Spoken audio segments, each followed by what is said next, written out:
Curtis Van Grau cuts and wraps meat like most butchers. Somewhere along the line, a seed got planted in my head to get into the butcher business. Initially, it was very overwhelming. And that makes sense, since at last check, he and his wife are doing what only one other business is licensed to do in the entire state of Iowa.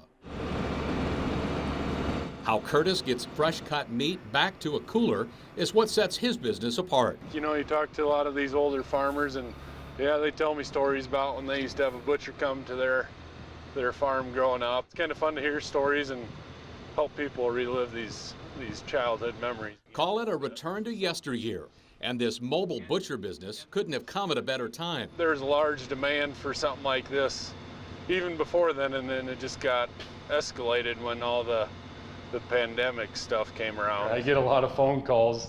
Unfortunately, I can only do so much. I'm kind of a one-man show, and I end up saying no more than I say yes, just because there's only so much I can do. But he's got a 1,400-pound heifer, I think, that's getting that's fat and ready to be slaughtered. So it's the first of 2 road trips Van Grau will make on this sunny day. I'd say it's good for the kids.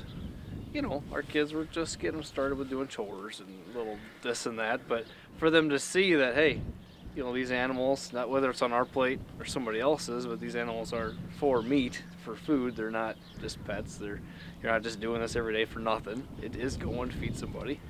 Good looking animal, Will. Coming at a time when traditional butcher shops are backed up with business for months.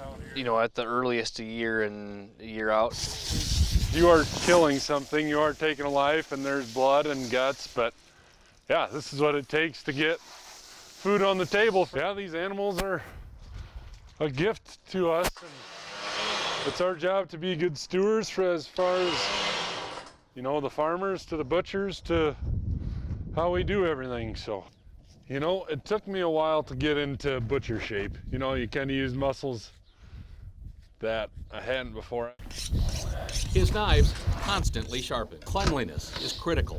Keeping things clean, and in this tank it's 180-degree water, so sterilizing and keeping the carcass as clean as possible is very important. After a few hours of hard work, this 1,400-pound animal produces roughly 525 pounds of quality beef.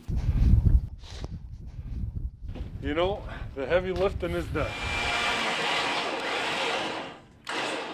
Always a good feeling when it gets in the truck.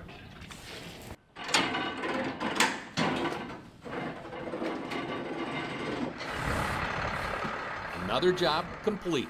This is by far my favorite part, even though it is more physically demanding, but it's fun. And that takes us back to where this story began.